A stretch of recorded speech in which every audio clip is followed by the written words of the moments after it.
Hello and welcome to the Comedian's Paradise. This is the podcast where we speak to comedians and comedy promoters and mavericks across the comedy globe.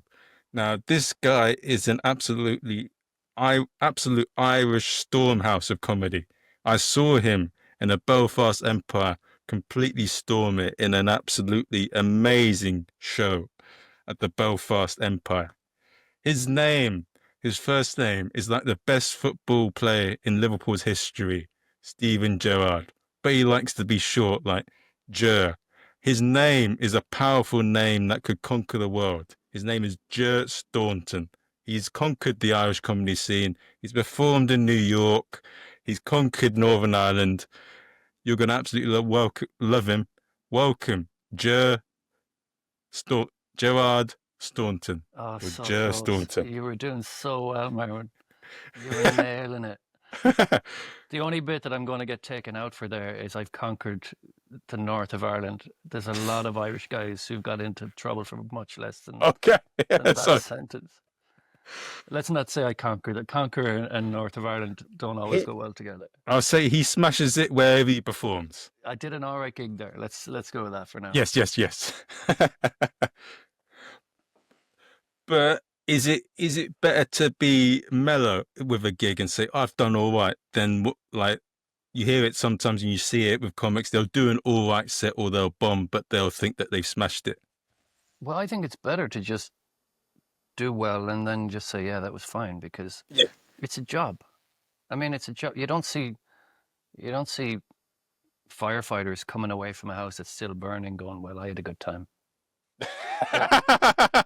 You know, it doesn't really matter unless you do your job. Like you can come away saying, yeah, look, start of it went okay, and then I kind of bombed in the middle, and then I'm like, man, just like, can you invoice for it? Someone has asked you to go and speak in front of 200 people and make them laugh for 40 minutes.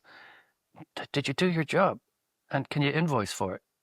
There's no point in fooling yourself thinking, oh, that was amazing when it wasn't. And there's no point coming back depressed that, you didn't do better. You just have to find a way to do your job.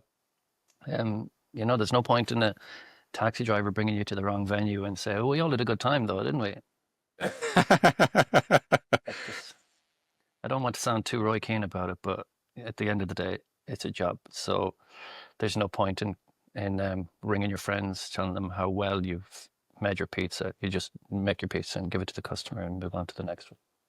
But yeah, be grounded either way. Don't get too high or too low.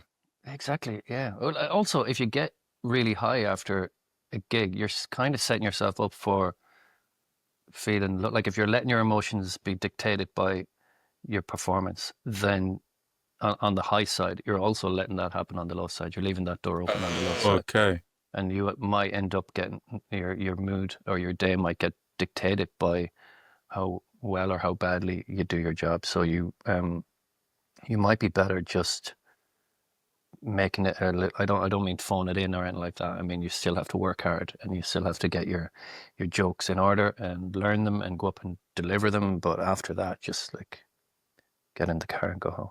One of my friends, I did a show with this is maybe I'm doing comedy too long because I did a show in a place called Ennis in County Clare in Ireland a few months ago. And my friend Keith Fox was opening for me. And before arriving to the venue, I remember I pulled into a petrol station because I wanted to fill up for petrol because I thought when we come out of the show, that dial is going to be low. I'm going to have to get petrol. It's going to be after 11. Driving from here back to Dublin is a long trek, and I don't really fancy stopping in somewhere to fill up. So we filled up, went to the show. The show went well. Keith stormed it, opening for me. He did like 25 minutes. It was brilliant. And it was sold out when we arrived at the venue. They're like, look, we didn't expect this, but well done. It's sold out. And then the gig went well. I was doing like a lot of new material, a lot of new show and all that. So the audience were pretty happy with it by the end. And we were walking out and we got into the car and Keith was like, man, you must be really happy with that gig. Like that, it's sold out. The audience are raving about it inside. You did loads of new material. the applause at the end was huge. You must be buzzing. And I was like, Keith, I'll be honest with you. You know what I'm happiest with about tonight? Do you see that gauge there where it says our petrol is full? We don't have to stop on the way home. This is the best thing that could have come out of this gig. We can just drive straight home. And he was like, yeah, you're right. It's the little things. I wasn't bothered about the other stuff. I was so proud of myself for having the foresight to stop on the way to get petrol. That's good. Have you had a few of those where you've I know a lot of other comics talk about how they'll end up sleeping at a bus stop, or they'll say, "Oh, I had to stay around this person's house or that person's house." Yeah, I've done well. I was lucky enough at the start of my comedy career where I was driving, and that made a huge difference to what gigs you could do and what gigs you could not do. Because I had a lot of friends taking like midnight buses and stuff like that through the night to And at the start, you're not doing it because you're selling out a room for a few hundred people. You're doing it because you're doing 7 minutes on the other end of the country. Where your name isn't even on the poster. So the payoff wasn't even big, but people were still doing overnight buses and stuff. So I managed to avoid a lot of that just from driving, which was very handy. But yeah, there has been away gigs, where I've kind of had to bank on getting a couple of hours at the airport to make sure that the gig happened. So yeah, I think everyone ends up doing that. If you take on every gig you can, and especially at the start of your career, you more or less take on every gig you can get your hands on. Yeah. Then yeah, a lot of the time that goes with it. So you've been in the scene since I think you correct me because I did tell ChatGPT everyone is not the answer to everything. I didn't even know ChatGPT knew I was alive. Shall I ask it now? Is Ger Staunton alive?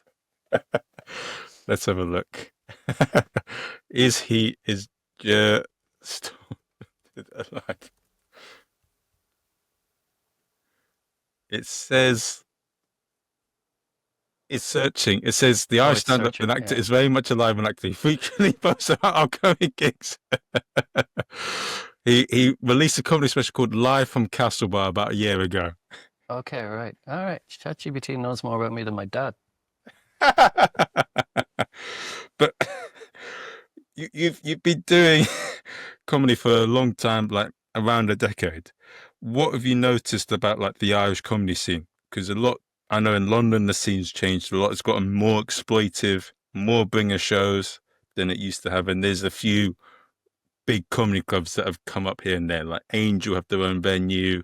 There's a great comedy club called Big Belly. Top Secret have their own venue over there. They got two now. That's the big thing. Yeah. In Dublin, there is a lot more venues as well and a lot more shows. I actually think it's better. It doesn't seem exploitative like you were saying. We don't have bringer shows here or anything like that. And there are shows at every level now. So there's like 100% open mic shows, 100% diversity shows. There's 100% female only shows. So there is something for everyone, not just audience, but for every kind of an act and every level of act that are out there.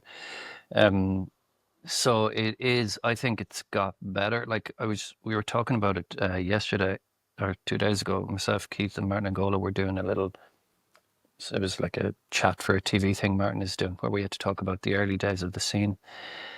And there, as we were talking about them, we realized there's horror stories of some of the shows you were doing. Like they weren't even real rooms. You were helping this guy turn a breakfast room into a club in a hotel. And then before we finished up, we'd had to turn it back into a breakfast room again. And we realized that the owners didn't know we were there. We just went in, turned it into a club, did a show, turned it back into a breakfast room and got out of there before anyone even noticed.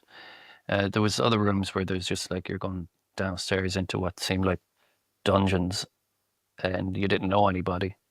You didn't trust the bookers. There was a lot of sort of shit. Well, how did we think that was normal type shows? Where now, even I won't say worst of shows. I'd say newest. Even the newest of shows, they still have lights, stage, microphone, cable, mic stand.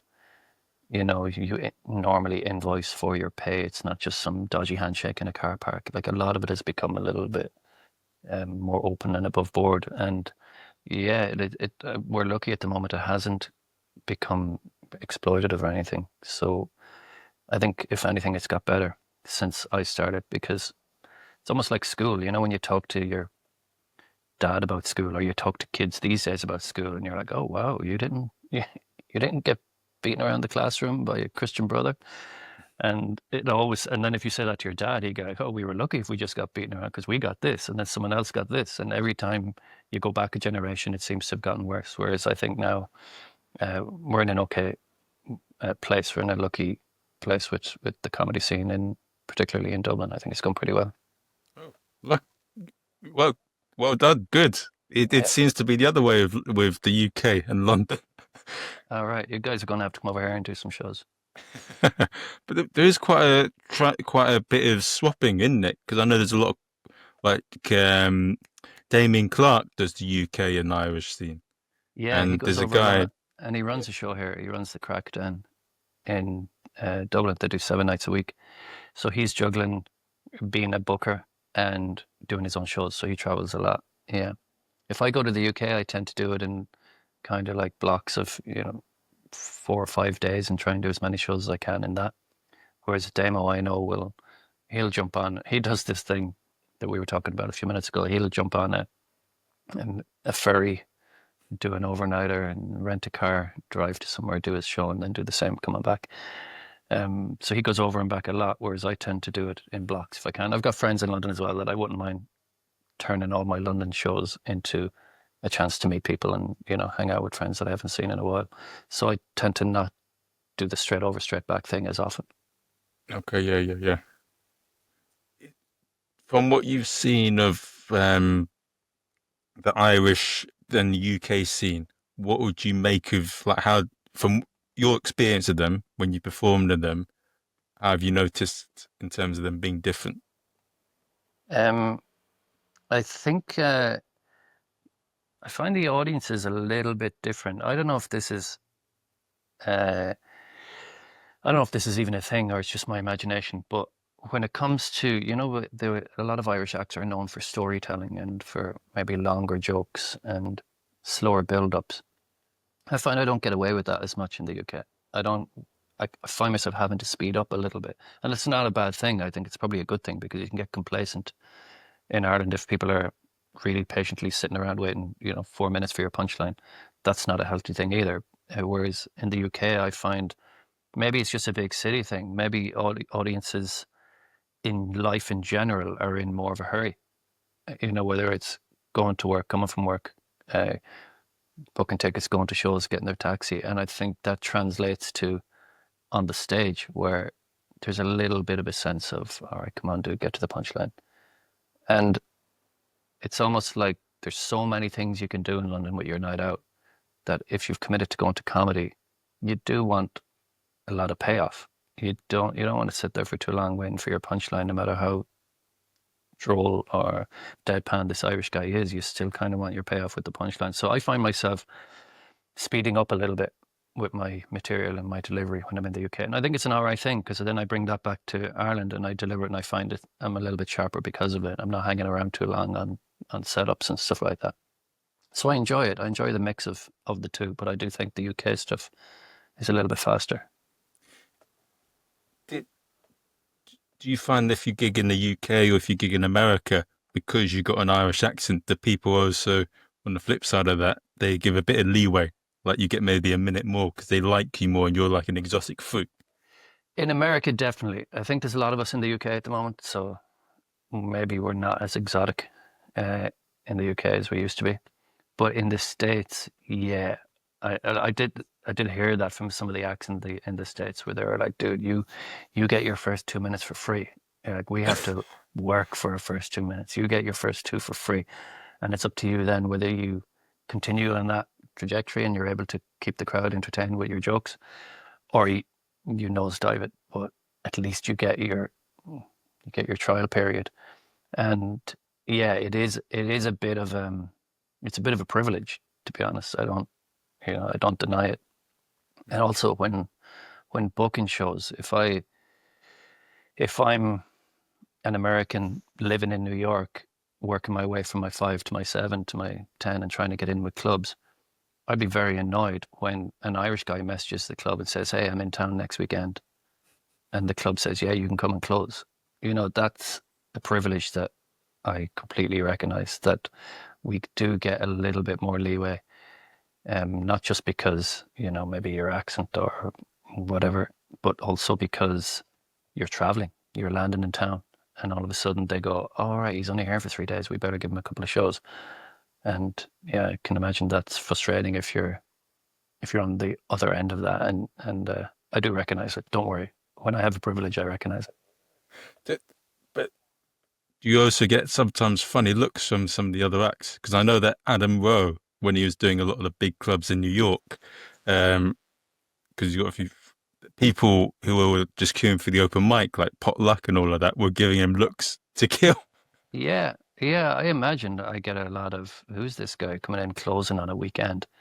And we've been here doing like 2 minutes at 2 o'clock in the morning trying to impress the booker. Uh, so I definitely recognize that. Um, but then at the end of the day, when you do get on the stage, you kind of have to deliver. Whether you've got on the stage because you're Irish or because you're diverse in any way, or even if you're a token booking for somebody's lineup, I don't mind that. And I don't mind representation on stage when it comes from whatever part of society, as long as once the person is on stage, they deliver and they don't waste the audience's time, and the audience realize, well, this was worth booking tickets, coming out, getting a babysitter, getting a taxi. This was worth it. Because I don't think they just want to stand there and go, "Oh, they just booked an Irish guy because he's Irish and he didn't even have any jokes." Like, at the end of the day, it's about the audience. And if you haven't wasted their time and you've delivered with a couple of punchlines that they'll go home talking about, then I'll happily take the leg up. Do do you, when you're traveling, do like a opening joke to try and not like, because you're traveling? Do you make a joke about you being someone from outside of that city I as your think opening joke? I think you kind of have to, even in Belfast. Okay. I think I probably did it when you were there. I think you can't. It's hard to just stand up there and start speaking in a different accent and expect everybody to just roll in with it, because immediately they're going to maybe talk to each other and say, "Where's the accent from?" They might do something in their head that means they don't listen to your first couple of lines. And now, which was probably the most important joke of your set, your opening one, isn't being listened to by half the room because they're wondering where you're from. It's kind of like, I understand why if somebody was in a wheelchair and they started their set without mentioning the wheelchair, I think the audience are now thinking stuff that's going to interfere with the first line of even if their first joke is brilliant. I think the audience are thinking of stuff that they don't need to be thinking about, that you could have just covered and brought us all onto the first joke together at the same time. So I tend to kind of acknowledge it. I've done some gigs in Belfast that haven't been, as good as nice as the one you saw when you were there. I've done some shows where I've just started into my set, and afterwards I was like, wow, why did that not go so well? And I remember thinking, I just started talking to them, and they were sitting there with their arms folded, thinking, does he even know he's not from here? Because he hasn't mentioned it. And as soon as you mention it, I think it helps a lot. Just even, look, I know I'm not from around here. This is my accent, or this is where I'm from. I arrived yesterday. It's great to be in New York. Whatever it is, you've Okay. just got over the first hurdle, and now we're all going into the first joke together, rather than having people behind thinking, why isn't he mentioned that he's only got one arm? At least you're all going to the same joke together. It doesn't need to be a killer, just a slight little mention of like, That's it. I don't think it, because I think a lot of people, okay. and I did it at the start when I was performing in a different city. I remember I was Googling that city and going, right, what can I do? I need a killer joke about that city. And there's a good chance you won't get it, or you'll do something cliche, or you'll go to Amsterdam and make jokes about tourists and clogs and bicycles, and that joke has been done a million times, and you're racking your brain trying to come up with the perfect Amsterdam joke. Where I think, stick to your material, stick to the thing that you think is good. This is why you wrote it. This is why you're bringing it around the world, because you think that's a good joke, and just find a quick way to get into it. Find a quick and easy way to get into it. Kind of like a segue. I tend to not put much time into my segues. I try to make them as quick and painless as possible. So the shortest amount of words as possible to go from one subject into another. Because again, when I was starting off, I remember thinking, oh, right, how do I go from talking about movies to talking about football? And I was trying to come up with these weird and wonderful, oh, this links to this and this links to this and the Kevin Bacon thing. And now we're over here and we're talking about football. Whereas even just saying, yeah, also on my downtime, I watch movies, I play a bit of sport, I was watching football, Oh, boom, okay. just something tiny. And this is the same at the start of the set, something tiny about being in Amsterdam, being tired from the flight, getting the taxi in, and you've just arrived here. This is my first beer of the day, whatever it is, and then you're in, and then you're all moving on together. I kind of try and make it a little bit conversational. I'm not, as you can confirm with Chat GPT, I'm not very razzle dazzle. So there's no like, hey guys, the show's started. You're the comedian's on stage. I'm just kind of like the guy who was standing at the back of the club who's now on stage holding the same point he was holding at the back of the club, but now talking into a microphone. So I try to make that a little bit of a blur, the transition between just the dude at the bar and the dude on the stage doing the show. I'll try and blur that as much as I can. But it's also giving the magic of like seeming like a conversation and not making it seem like a joke. Yeah, I mean, some people, it's their style that they go for, this is the joke, this is the punchline, now it's your turn to laugh. And it works for a lot of people. I don't find it works for me. I kind of have to mask it a little bit and keep it conversational. It's the only way that I can get the style across. But I find it works, especially for what you were initially asking about, the start of a show in a new town. I think something quick and painless to acknowledge the fact that you're not from around there, that you've just flown in. This is a cool city. Maybe something small that you've noticed if it's genuine. I wouldn't be going, I've noticed there's a lot of women in windows in Amsterdam. I'm not doing that. But if there was a funny conversation in the taxi on the way in, great, I mentioned that. But if not, just, it's really nice to be in your town. I always like visiting here. Anyway, boom, and then into I set. Okay. And do you, if you have a joke, I don't know, about a family or daughter or anything like that, do you add a reference to that so that they'll get it? Like you look like an equivalent, or like you said before, just a gentle conversation, just say, oh, I've been out of town, this and that. Yeah, no, I wouldn't normally add a reference. If something is in danger of getting lost in translation, then yeah, like if I'm talking about like a neighboring town or a neighboring city in Ireland, like if I'm talking about, Cork, I'm living in Dublin, but this happened in Cork, I might say Cork, it's kind of like your Utrecht to Amsterdam or whatever, I might have something to compare it to a little bit with them. But normally I can kind of dilute my material enough that I don't have to over explain things. So I don't say I'm from Mayo, which is a county in the west of Ireland.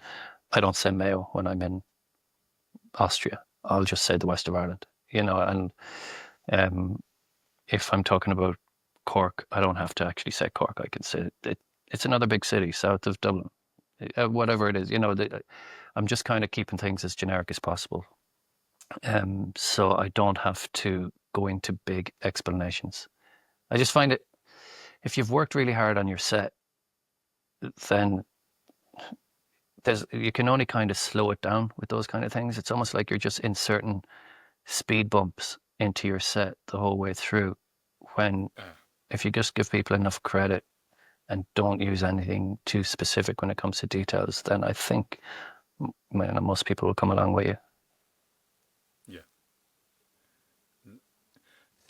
What if it's an completely out of nowhere town where they've just they're in a stone age? Okay. Well, that could be some of the towns that I grew up beside, so Oh, okay. I'm probably all right with that. Yeah, I don't know. Like, is there towns where you can say like Elvis and they go, sorry, who? I don't know if they exist. I have done shows in stranger places where I really, really had to work on my references and stuff. I did a gig in Iraq, in Kurdistan in Iraq, uh, and I did a gig a few months previous to that in Calcutta in India, and there was times there where I not only did I have to explain where I'm from in the west of Ireland, but I had to explain that Ireland is not England or Scotland. It's not part of the UK. Like, you're pulling back and back and back, like to kind of give wider explanations of stuff. Uh, so yeah, that can be tough. Like, you're going into your joke thinking, "Oh, I've gone into the joke way too zoomed in. I need to start this joke much further back." So but that's also again good exercise to be able to, I don't know, think on your feet and make sure it's basically, I think, about just making sure you bring as many people on the boat as possible when you're going into your jokes, because as soon as you see people turn to each other going like, "Sorry, did he say Scotland or Ireland, or where is Scotland, where is Ireland?" As soon as you see that happening, well, that's two people who are not listening to your joke now. They're not on the boat, so you've left them behind. They might talk during your joke because they're not part of it, they don't get it, and if they talk, the people beside them might start talking, and all of a sudden you're losing that part of the room because you just didn't bring everybody with you. And I think it can happen with subject matter as well. Sometimes you start into something and a lot of people just don't care. And they might say, "All right, we'll sit this joke out. We might go to the bar, go to the toilet, have that chat we were going to have, and we'll get on the boat for the next joke." And it's always dangerous when you leave people out like that. And for anyone that's listening now and they're comics that are like quite one thing I've noticed, because I've traveled a little bit, I've been to New York, Chicago, Los Angeles, London, and even like parts of Scotland. A lot of the times I get the feeling that a lot of people can get too comfortable and just end up using local references. And for anyone that is come from their own city, what would you say to them in terms of the benefits of traveling as a comic? Well, I think it's good for that. I think it's good for making your set more accessible, because the first few times I traveled, I think my first few outside of Ireland and the UK shows were probably in the Netherlands. And I realized pretty quick that I had to adapt a lot. Like, it's my set that I was doing in Dublin at the time. I was naming Irish politicians and stuff like that, or Irish um, TV people that they're not going to know. And when I was then in the Netherlands, I was like, all right, I either have to say this would be the equivalent of your, and then find out who to compare them to, or I'd have to drop the bit, or I'd have to say, you don't need to know this politician's name, but anyway, this is what they did. And I found myself just rounding off the edges of all my material, but it made it a lot easier. It just meant that you're a little bit more bulletproof when it comes to being slotted into any room. I was going to say the world, maybe, but I don't know if it'll travel everywhere. But you try to make yourself as understandable as possible in as many cities and rooms as possible. So I found it helped a lot. And also then coming back to Dublin to do shows, there's some gigs here in the middle of Dublin where you'll be lucky to find any Irish people in the room, because it's tourists, and people are being flyered on the streets, and people are Googling Comedy Dublin as they arrive off their flights. And so sometimes you'll do a shout out for Irish people and there might be one or two, and then might be 99 non-Irish people in the room who are just there on holiday. So there isn't much difference between that and performing in Spain, the Netherlands, France, Austria, because you might have the same amount of Irish people in that room. So it does help a lot, I think. The more you travel and the more diverse audiences you stand in front of, the more you start challenging your material and saying, all right, why didn't that work? And there's no point in saying to them, "Oh, that would have worked if you all knew who I was talking about." That's too late then. They haven't got the joke. Or saying, "Oh, you didn't get that, but if you were Irish, you guys would be laughing now." They're like, "Yeah, well, we're not Irish and we're not laughing. And we've spent money on our tickets." So it's kind of up to you to keep your material as relevant to as many people as possible. Maybe not as relevant, as understandable to as many people as possible. Yeah. And through your journey through the Irish scene and doing it for over 10 years, what would you say are the moments that you've had in comedy where you've watched someone else or you've performed, like the 3 or 5 biggest moments that have taught you the most? Um, I guess one of them was probably the first time I ever decided I was going to do comedy. Um, so I had been thinking about it for a while, but I just didn't have the balls to do it. I was thinking, oh, like what if it doesn't go well? What if they don't laugh? What if they heckle? You know, and I was just, and also, I don't know if I wanted to be that guy who, oh, this guy thinks he's so funny that he should be on stage. I don't know if I wanted to be that guy. And I started just going to a few comedy shows just to feel it out. And I went to one comedy show where one of the acts did so bad.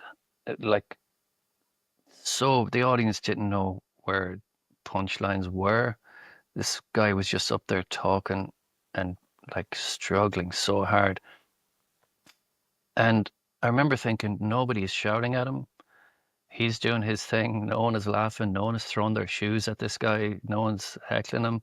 And he walked off after his 7 minutes. And I remember thinking, right, well, he got away with it for 7 minutes of absolutely no jokes, no punchlines. So if I'm at least not that, if I'm just a tiny little bit better than that, I'll be all right for a while anyway, until I figure out if I want to keep doing it. I'll be okay. So yeah, funnily enough, the most inspirational gig was probably the worst set I've ever seen in my life, because it made me go, I could probably do that. At least, at least that. Yeah, I aimed for the lowest. But then there's other shows. I've every time I'm in Edinburgh, I'll try and go see Mark Thomas. Um, and they're the shows that make you not want to do it, because I think his shows are so good that I come away from them going, oh God, this guy's talking about fixing the NHS and fixing homelessness with really well crafted jokes, and I'm talking about buying an ice cream. Like, it just makes you feel, I don't know if there's any point doing it unless you can be as good as that. So I guess you need both. You need the one to aspire to, but you also need to see the ones that, okay, even if you're that, it's not the end of the world. Just try and be a little bit better than that. You don't have to be as good as this, and you find your place somewhere in the middle. So I guess those kind of gigs are the ones that stand out and make you find your position in the scene, or find your style, or find your value in the scene if you have any at all. Okay. I've only got three more questions to ask because I know you got to go. Um, what was the moment where you found your voice, and what's your advice for finding your voice? And how did things start to change when you started to build an audience yourself when you were able to tour? Um, I always thought, and maybe people listening probably still think this, I always thought this finding your voice thing was a myth. When I was starting off, I was like, yeah, it's like going to India as a backpacker to find yourself. You know, it's all a load of shit. I didn't know finding your voice was a thing until it gradually happened. And I think it's quite a simple thing. Because when you start off doing comedy, me anyway, you write and deliver whatever jokes you can. Any jokes that come to your head that you work on, uh, you go, right, I'm delivering this because I've only got a 5 minute set. I can't be choosy. So whether the joke is something that you could imagine being delivered by Jack D or by Tim Vine or by whoever, it doesn't matter. I'm delivering the joke because I wrote the thing and it's mine, so I'm delivering it. And then what I think was the finding your voice part was, after I had built up a lot of material, I started looking at my material to see which jokes suit my face and voice the best. Which ones uh, uh, can you imagine being delivered by this product? And they're the ones I started to keep, and I started to get rid of the other ones, even though some of them I thought, oh, that's a nice joke. But I thought that would be delivered better by someone else. That's somebody else's style. It's not really my style. And I started doing stuff that only suits uh, the way I look and the way I talk. And I found that was then becoming my voice, I guess, because the voice is your material, how you say it, and what you look like. I think those three things make your voice. And then when I started refining my material to only the stuff that suits my voice, it became a lot easier because I started writing for that. rather than writing anything and just putting in the ones that suit that, I started writing towards that. And then as an audience, like you asked the second part of your question here, as the audience kind of get drawn to that, you might get people going, yeah, this kind of thing pisses me off too. And this comedian talks about being pissed off by the same thing I'm pissed off by. Then it becomes a little bit easier again because the audience start laughing at how you think and what you're thinking as much as they're laughing about what you're saying. So if I go up on stage and there's 50 people in the room who know me, and I say I was late for the bus and there was a slow walker ahead of me, a lot of people might start giggling at the fact that they know I despise a slow walker on the street. Whereas if I'm in New York and nobody has seen me in their whole life and I've just walked onto the stage fresh and I say there was a slow walker ahead of me, they're like, okay, come on, where's the joke? Because we're not laughing at what you're thinking here because we've no idea what you're thinking because we don't know who you are. So I think finding your voice and finding the audience that thinks a little bit like you kind of makes for an easier writing process because, like I said, I think you can write towards what you're thinking rather than what you're saying. I think Larry David does this very well in Curb Your Enthusiasm. When something happens to Larry, if somebody's slow in front of him in the cupcake shop, somebody is tasting lots of you're laughing immediately because you're like, oh, I know this is going to piss Larry off. So you're immediately laughing at what he's thinking and he hasn't even said a word.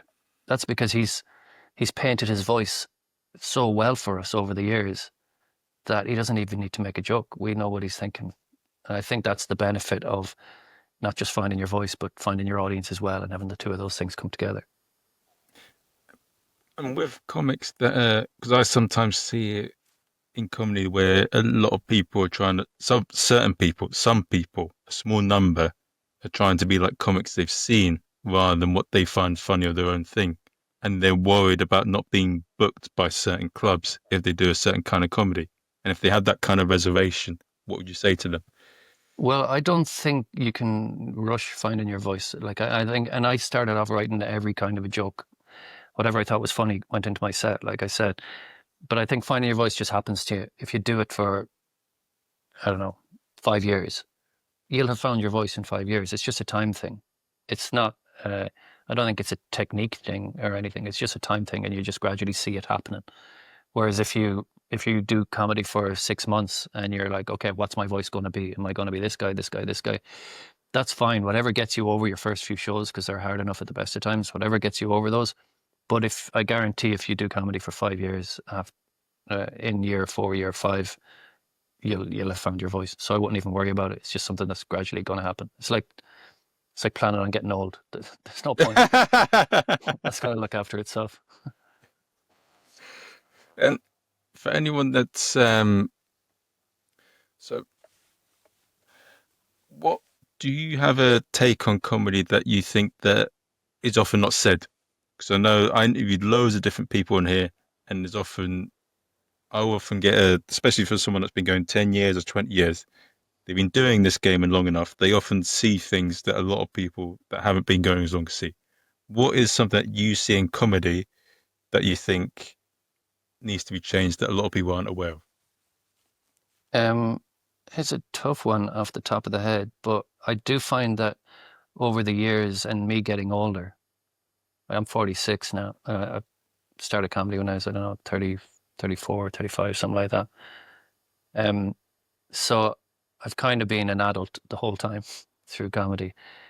And I have a lot of appreciation for other adults' time. So again, it's the audience thing. It's the people who have chosen to come to your show, whether it's your solo show or an open mic night. And they're adults who have chosen, like they're not, it's not a room full of 18-year-olds normally. It's normally adults who have paid for a babysitter to stay at home and gone for a meal and planned this night out. And you have their time in your hands now. So it's not just about you and whether you thought you did well on stage and how proud of yourself you are because you've done your comedy show, or how you did material that you want to do and who cares what the audience think, because you wanted to do it and you're brave enough to do it, or you wanted to go into a dark subject with your material, and it was just a little bit too dark for some of them. But that's life. Like that's not okay. You've got these people's time in your hands, and they have paid with money and attention, and they're sitting in front of you. And I think it's really disrespectful to not look at it from their side. I think you have to look at it from their side and how much they've put into going out that night, and walking away with your head held high after doing some masturbation joke for 10 minutes. It's not okay. I don't care how much of a legend you think you are. You've just wasted people's time. If they haven't laughed at it, you've wasted their time.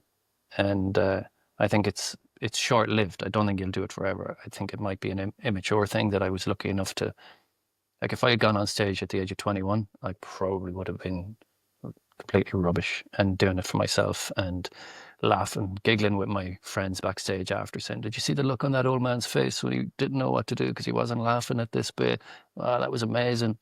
Whereas now I'm like, that old man, he's probably got not many nights out left in him. Give him something to laugh about. So yeah, I think what's changed in me is I've become a little bit more aware of the audience and how it's a job and you kind of have to see it through. Yeah. And they also stop you from doing a job you hate if you get good enough at this. It's a mutual contract. They'll say, "Look, we'll keep paying, we'll keep coming to this, we'll keep funding you to go home and stand in front of your whiteboard and come up with this shit. Come back and we'll give you more money for your next show if you keep doing that." But if you break that contract and you start saying, "Hey guys, I think I'm going to use a ukulele for my next tour," the deal's off. Yeah, that's true. I don't think we mentioned that enough. Yeah, that's definitely true. Yeah, it's not about us. I talk to a lot of open micers after their set, and they're like, "Yeah, I had a great time." I don't give a shit if you had a great time. Yeah, exactly. In any job, it's not about you, it's about the customer. Especially if the job doesn't get done. It doesn't matter how happy you are, like the fireman walking away from the blazing house, tweeting about it. "I just had a great time putting out this house here." Dude, it's still burning. And for anyone that's listening in right now, how do they find out about you? What's the best way to contact you? I've got a little bit better at my socials over the last couple of years. So my name, GerStaunton, is kind of my handle for everything. And it's also gerstaunton.com. I was pretty quick to buy that domain up back in the day. So, yeah, or ask ChatGPT. Just check in, see if I'm alive every couple of years. That's what I'll do. Yeah, and I met just 2 days ago. I put out my first mailing list. I've done a mailing list now because I hate social media, so I'm trying to find a way around it. So if people don't want to use social media, that's completely fine as well. If you go onto my website, I'll keep you up to date with stuff that's happening. Would you ever do WhatsApp or text them with numbers and all that as well? No, I don't want to be that close to people.